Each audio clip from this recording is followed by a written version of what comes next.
सुप्रभात। आज सुबह की बड़ी खबरें। विपक्षी दलों के कई नेताओं ने कहा है कि इंडिया गठबंधन 2024 के लोकसभा चुनावों में केंद्र में अहंकारी और भ्रष्ट भारतीय जनता पार्टी के नेतृत्व वाली सरकार को बाहर कर देगा। विपक्षी गठबंधन की तीसरी बैठक के समापन के बाद मीडिया को संबोधित करते हुए बिहार के मुख्यमंत्री जनता यूनाइटेड के नेता नीतीश कुमार ने कहा कि इंडिया का नतीजा यह होगा कि जो केंद्र में है वे अब हार जाएंगे। यह स्पष्ट है कि वे बाहर जाएंगे। संयुक्त प्रवासन एजेंसी आईओएम ने नाइजर में एक मानवीय सहायता गलियारा स्थापित किए जाने का आग्रह किया है ताकि फंसे प्रवासियों को सुरक्षित वापसी में मदद हो सके। जुलाई महीने में नाइजर में सैन्य तख्तापलट के बाद से देश की सीमाएं वायु क्षेत्र बंद हैं। यूएन प्रवासन संगठन के क्षेत्रीय निदेशक क्रिस्टोफर जिनेवा में पत्रकारों को बताया कि देश में 7 आवाजाही केंद्र हैं जहां उनका संगठन 4,800 प्रवासियों की मेजबानी कर रहा है। ये प्रवासी मुख्यतः अफ्रीकी देशों माली, गिनी, सेनेगल और नाइजीरिया से हैं और स्वेच्छा से अपने देश लौटना चाहते हैं। क्षेत्रीय निदेशक गैस्कॉन के अनुसार चार्टर उड़ानों का प्रबंध करने के लिए हवाई अड्डे तक पहुंच होना अहम है ताकि लोगों को उनके घर लौटने में मदद की जा सके। संयुक्त राष्ट्र महासचिव एंटोनियो गुटेरेस ने अफ्रीकी महाद्वीप के देशों में सैन्य तख्तापलट की सिलसिलेवार घटनाओं की पृष्ठभूमि में आगाह किया है कि अनेक देश शासन व्यवस्था संबंधी चुनौतियों से जूझ रहे हैं, मगर सैन्य सरकारें इस संकट का समाधान नहीं है। इसके मद्देनजर यूएन प्रमुख ने स्थायित्वपूर्ण लोकतांत्रिक शासन व्यवस्था और कानून के राज पर बल दिया है। अफ्रीकी देश गेबोन में चुनावी नतीजों में धांधली के आरोपों के बीच सप्ताह बुधवार को सैन्य तख्तापलट हुआ है। इससे पहले पिछले महीने नाइजर में 2022 में बुर्किना फासो और पूर्व के वर्ष में चाड, गिनी, सूडान और माली में सैन्य तख्तापलट की घटनाएं हुई थी। वर्ष 2021 में म्यांमार में सैन्य तख्तापलट के अलावा ऐसी सभी घटनाएं अफ्रीकी देशों में हुई हैं। गुरुवार को न्यूयॉर्क मुख्यालय में पत्रकारों को संबोधित करते हुए यूएन प्रमुख ने कहा कि सैन्य तख्तापलट से समस्याएं गंभीर रूप धारण करती हैं और उनसे संकट सुलझने की बजाय बिगड़ता है। मानवाधिकारों का हवाला देते हुए संयुक्त राष्ट्र के मानवाधिकार विशेषज्ञों ने वैश्विक उत्तरी गोलार्ध में स्थित देशों ग्लोबल नॉर्थ से कोविड-19 टीकों और बौद्धिक संपदा अधिकारों में छूट देने का आग्रह किया है। नस्ली भेदभाव उन्मूलन संयुक्त राष्ट्र समिति सीईआरजी ने अपनी प्रारंभिक चेतावनी तत्काल कार्रवाई की प्रक्रियाओं के तहत निर्णय पारित किया है। इस निर्णय में स्पष्ट किया गया है कि विकसित देशों द्वारा पेटेंट और ट्रेडमार्क सहित कोविड-19 टीकों से संबंधित बौद्धिक संपदा अधिकारों में रियायत को नियंत्रण नकारा जाना अंतर्राष्ट्रीय मानवाधिकार कानून के अंतर्गत भेदभाव न किए जाने की गारंटी का उल्लंघन है। विपक्ष के कई राजनीतिक दलों के नेताओं ने एक राष्ट्र एक चुनाव की व्यवहार्यता का अध्ययन करने के लिए एक समिति गठित करने के सरकार के कदम की कड़ी आलोचना की है और आरोप लगाया है कि यह देश के संघीय ढांचे के लिए खतरा पैदा करेगा। केंद्र सरकार ने एक राष्ट्र एक चुनाव की संभावनाएं तलाशने के लिए पूर्व राष्ट्रपति श्री रामनाथ कोविंद की अध्यक्षता में एक समिति का गठन किया है। माननीय सर्वोच्च न्यायालय ने कहा है कि एल्गार परिषद माओवादी सामाजिक कार्यकर्ता गौतम नवलखा को जेलबंद रखना एक गलत मिसाल साबित करेगा और राष्ट्रीय जांच एजेंसी की वर्तमान चिकित्सा स्थिति ट्रायल की स्थिति से अवगत कराने का भी निर्देश दिया। न्यायमूर्ति एम सुंदरेश और जेबी पारदावाला की पीठ ने एनआईए की ओर से पेश अतिरिक्त सॉलिसिटर जनरल एसबी राजू से 4 सप्ताह के भीतर एक हलफनामा दाखिल करने को कहा। गौतम नवलखा नवंबर 2022 से मुंबई की सार्वजनिक लाइब्रेरी में नजरबंद है। एक नए अध्ययन में पाया गया है कि कार्डियक अरेस्ट से पहले पुरुषों और महिलाओं में अलग अलग लक्षण होते हैं। सीडर्स सिनाई हेल्थ सिस्टम के स्मिथ हार्ट इंस्टीट्यूट के शोधकर्ताओं ने एक अध्ययन में पाया है कि अचानक कार्डियक अरेस्ट का अनुभव करने वाले आधे लोगों में 24 घंटे पहले के स्पर्श का शव था। इस शोधकर्ताओं ने पाया कि चेतावनी के लक्षण पुरुषों और महिलाओं के बीच अलग अलग होते हैं। यह अध्ययन हाल ही में Lancet digital health state source journal में प्रकाशित हुआ। केंद्रीय रक्षा मंत्री राजनाथ सिंह रक्षा संबंधों की समीक्षा के लिए आज से श्रीलंका का 2 दिवसीय दौरा करेंगे। राष्ट्रपति श्रीमती द्रौपदी मुर्मू ने नेहरू मेमोरियल संग्रहालय एवं पुस्तकालय का नाम बदलकर प्रधानमंत्री संग्रहालय एवं पुस्तकालय करने के लिए अपनी मंजूरी दे दी है। असम के कैंसर विशेषज्ञ डॉक्टर कन्नन को रेमन मैग्सेसे पुरस्कार 2023 देने की घोषणा की गई है। रेमन मैग्सेसे अवार्ड फाउंडेशन के अनुसार उन्हें यह पुरस्कार असम में जन केंद्रित और गरीबों के लिए उनके कार्यक्रमों के जरिए कैंसर के इलाज में क्रांति लाने के लिए प्रदान किया जाएगा। भारत के ग्रैंड मास्टर डी गुकेश शतरंज की अंतर्राष्ट्रीय रैंकिंग में विश्वनाथन आनंद से आगे निकलकर विश्व रैंकिंग स्थान पर पहुंच गए हैं। इसके साथ ही डी गुकेश भारत के शीर्ष शतरंज खिलाड़ी बन गए हैं। फैसले किए। इंडिया के नेताओं ने 14 सदस्यों की समन्वय समिति बनाने का ऐलान किया। साथ ही गठबंधन का नारा जुड़ेगा भारत जीतेगा इंडिया होगा। समन्वय समिति में कांग्रेस से केसी वेणुगोपाल, एनसीपी से शरद पवार, डीएमके से टीआर बालू, शिवसेना यूबीटी से संजय राउत, आरजेडी से तेजस्वी यादव, टीएमसी से अभिषेक बनर्जी, आम आदमी पार्टी से राघव चड्ढा, समाजवादी पार्टी से जावेद अली खान, जेडीयू से लल्लन सिंह, जेएमएम से हेमंत सोरेन, सीपीआई से डी राजा, नेशनल कॉन्फ्रेंस से उमर अब्दुल्ला और पीडीपी से महबूबा मुफ्ती शामिल हैं। सीपीआईएम के नेता का नाम नहीं बताया गया जिन्हें कमेटी में शामिल किया गया है।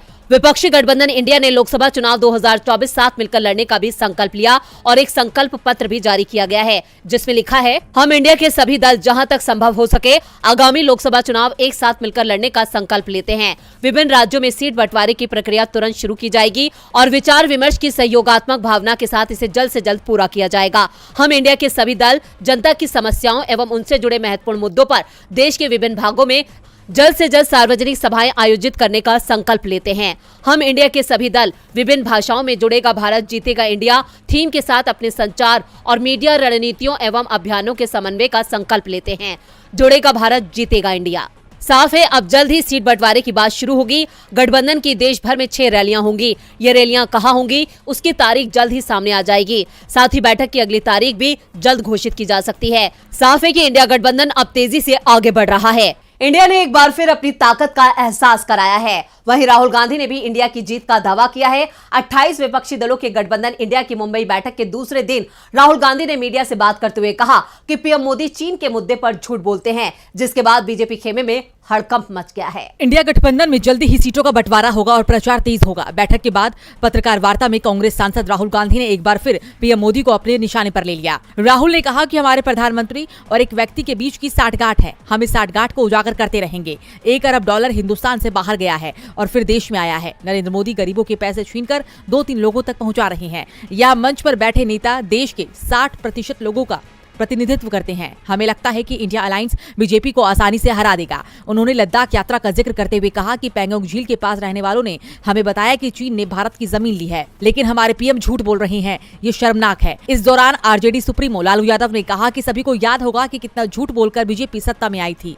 लालू ने कहा कि हम सब एक हैं और एक होकर ये लड़ाई लड़ेंगे। हम राहुल गांधी को विश्वास दिलाते हैं कि हम सब एक होकर सभी लोगों को समायोजित करके आगे सीट शेयरिंग अप शुरू करेंगे। कोई दिक्कत कठिनाई नहीं होगी। अपना नुकसान करके भी हम इंडिया को जिताएंगे, देश को बचाएंगे और मोदी को हटाएंगे। नीतीश कुमार ने कहा कि आज तय हुआ है कि अब नियमित रूप से जगह जगह जाकर हम अपना प्रचार प्रसार का काम करेंगे। अब सभी पार्टियां एकजुट होकर काम कर रही हैं, जिसका नतीजा होगा कि जो केंद्र में है वे अब हारेंगे। राहुल गांधी के दावे और बयान से मोदी सरकार की मुश्किलों में इजाफा होना तय है। मुश्किल में फंसी मोदी सरकार ने वन नेशन वन इलेक्शन का मुद्दा भी हवा में उछाल दिया है, जिसको लेकर सियासी सरगर्मियां तेज हो गई हैं। बीजेपी और विपक्ष के बीच बयानबाजी भी तेज हो गई है। तो क्या है पूरी खबर, देखते हैं ये रिपोर्ट। केंद्र सरकार ने 18 से 22 सितंबर तक संसद का विशेष सत्र बुलाया है। संसद के स्पेशल सत्र के दौरान केंद्र सरकार के सभी विभागों के सभी अधिकारियों, जिनमें सचिव, कैबिनेट सचिव को दिल्ली में रहने के निर्देश दिए गए हैं। वहीं केंद्रीय मंत्री प्रहलाद जोशी ने साफ कर दिया कि इस सत्र में एक देश एक चुनाव के मुद्दे पर बात होगी।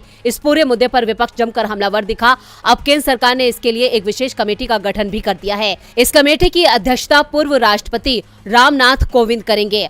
वन नेशन वन इलेक्शन के लिए मोदी सरकार ने एक समिति का गठन किया जो इस पर अपनी रिपोर्ट देगी। इसका भी कोई आधिकारिक नोटिफिकेशन जारी नहीं किया गया है। संभावनाएं जताई जा रही कि इसे आज शाम तक ही जारी कर दिया जाएगा, लेकिन कमेटी अपनी रिपोर्ट कब देगी इसकी घोषणा अभी तक नहीं की गई है। इससे पहले गुरुवार को केंद्रीय मंत्री प्रहलाद जोशी ने संसद का विशेष सत्र बुलाने की घोषणा की थी। तभी से संसद में चर्चा को लेकर अलग अलग तरह के कयास लगाए जा रहे थे, जिस पर आज ब्रेक लग गया। प्रहलाद जोशी ने मीडिया से बातचीत में साफ कर दिया कि संसद का विशेष सत्र एक देश एक चुनाव पर चर्चा के लिए बुलाया गया है। तो वहीं केंद्र सरकार के इस फैसले पर विपक्ष लगातार हमलावर है। मोदी सरकार अपनी सत्ता बचाने के लिए चाल पर चाल चल रही है। तो 370 पर भी मोदी सरकार सुप्रीम कोर्ट में अपना बचाव करती नजर आ रही है। अनुच्छेद 370 और 35A को लेकर 14वें दिन भी सुप्रीम कोर्ट में सुनवाई हुई। केंद्र सरकार की तरफ से सीनियर एडवोकेट राकेश द्विवेदी ने दलीलें पेश की, तो वहीं ऑल इंडिया कश्मीरी समाज की ओर से सीनियर एडवोकेट वी गिरी पेश हुए। और क्या कुछ हुआ सुनवाई के दौरान, देखते हैं ये रिपोर्ट। अनुच्छेद 370 से जुड़ी याचिकाओं पर आज भी सुनवाई हुई। सीजेआई डीवाई चंद्रचूड़ की अध्यक्षता में 5 जजों की संविधान पीठ मामले की सुनवाई कर रही है। केंद्र सरकार की ओर से सीनियर एडवोकेट राकेश द्विवेदी ने दलीलें पेश। सुनवाई के दौरान द्विवेदी ने कहा कि हम किस संप्रभुता की बात कर रहे हैं। महाराजा हरि सिंह तब विलय के लिए सहमत हुए जब वे अपने क्षेत्र की सुरक्षा नहीं कर सके, उनका जहाज डूब रहा था। सुप्रीम कोर्ट में केंद्र के वकील ने अपने दलील में कहा कि हमारी स्वतंत्रता भारत स्वतंत्रता अधिनियम से दान में नहीं मिली। हमने पहले ही गणतंत्र बनाने का संकल्प ले लिया था। हमने सभी राज्यों के शासकों को यह स्पष्ट करने के लिए अनुकूलन आदेश में संशोधन किया कि जिस क्षण आप दस्तावेज पर हस्ताक्षर करते हैं, आप संघ का हिस्सा हैं, आप अभिन्न हैं।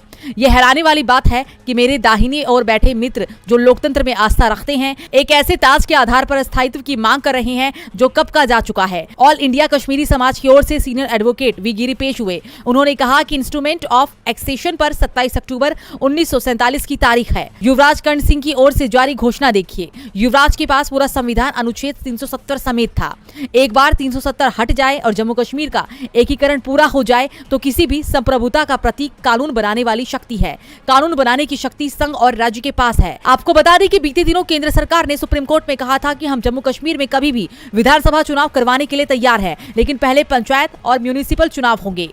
370 पर क्या होगा सुप्रीम कोर्ट का रुख, इस पर देश और दुनिया की नजरें हैं। नजरें तो बिल्किस बानो केस पर भी हैं। गुजरात मामले को करीब 21 साल गुजर चुके हैं, लेकिन लोग अब भी इंसाफ की आस में दिन गुजार रहे हैं। खासकर हैवानियत का शिकार हुई बिल्किस बानो को अभी तक इंसाफ नहीं मिला है। उल्टा 11 दोषियों की सजा खत्म की जा चुकी है। वहीं अब सुप्रीम कोर्ट में गुजरात सरकार के फैसले को चुनौती दी गई है, जिस पर आज सुप्रीम कोर्ट में सुनवाई हुई। क्या किसी मामले के दोषी के सुधर जाने से मामला खत्म हो जाता है? क्या किसी भी दोषी में बदलाव बेगुनाह के लिए इंसाफ है? ये सवाल इसलिए उठाए जा रहे हैं क्योंकि बिल्किस बानो के गुनाहगारों में एक दोषी के वकील ने दलील दी है कि क्रिमिनल जस्टिस सिस्टम का मुख्य उद्देश्य व्यक्ति में सुधार लाना ही है। जस्टिस बीवी नागरत्ना और उज्जवल भुइया की बेंच के सामने वकील सिद्धार्थ दरअसल लूथरा, बिल्किस बानो और अन्य की ओर से दी गई दलीलों पर जवाब दे रहे थे, जिन्होंने गुजरात सरकार के फैसले को अवैध बताया कि दोषियों ने अपने ऊपर लगाया जुर्माना भी नहीं भरा। इस याचिका पर लूथरा ने कहा कि मुश्किल से मुश्किल मामलों को छोड़कर क्रिमिनल जस्टिस सिस्टम का मुख्य उद्देश्य व्यक्ति में बदलाव लाना ही है। सजा के दौरान लगाए गए जुर्माने की राशि नहीं देने से सजा माफी पर कोई फर्क नहीं पड़ा। उन्होंने कहा कि छूट अवैध है क्योंकि दोषी को भी तभी छोड़ा जा सकता है जब उसने सजा पूरी कर ली हो। उन्होंने फाइन नहीं दिया, इसलिए उन्हें सजा पूरी करनी होगी। हालांकि लूथरा ने कहा कि जो जुर्माना लगाया गया वो सजा का हिस्सा नहीं था। उनके क्लाइंट ने विवाद को खत्म करने के लिए ट्रायल कोर्ट में इसे जमा करा दिया है। अब दोषी के वकील ने तो सुधार की बात कह दी है, लेकिन उन बेगुनाह लोगों का क्या जिनकी पूरी जिंदगी बर्बाद हो गई? अब देखना होगा कि क्या कानून की तरफ से उन्हें इंसाफ मिलेगा या नहीं। क्या सुप्रीम कोर्ट गुजरात सरकार के आदेश को रद्द करेगा या नहीं? बिल्किस को कब मिलेगा इंसाफ, ये बड़ा सवाल है। सवाल तो मणिपुर को लेकर भी उठ रहे हैं। मणिपुर में कब शांति लौटेगी, ये सवाल सबके जहन में है। सरकार जब भी शांति कायम होने का दावा करती है तो उस वक्त कई घटनाएं सामने आ जाती हैं जो सरकार के दावों की पोल खोल देती हैं। इस मामले में सुप्रीम कोर्ट में सुनवाई चल रही है और अब कोर्ट ने इसे लेकर बड़ा फैसला किया है। तो क्या है कोर्ट के निर्देश, देखते हैं ये रिपोर्ट। मणिपुर में जातीय संघर्ष की शुरुआत के करीब 4 महीने बीत जाने के बाद भी पूर्वोत्तर राज्य में शांति बहाल नहीं हो पाई है। राज्य में आए दिन हिंसा की खबरें आती रहती हैं। सुप्रीम कोर्ट ने मणिपुर में हुए जातीय संघर्ष से संबंधित महिलाओं से दुर्व्यवहार के मामलों को असम ट्रांसफर किया है। आपको बता दें कि मणिपुर मामले की जांच केंद्रीय जांच ब्यूरो यानी सीबीआई कर रही है और मौजूदा वक्त में सीबीआई के पास मामलों की संख्या 27 हो चुकी है।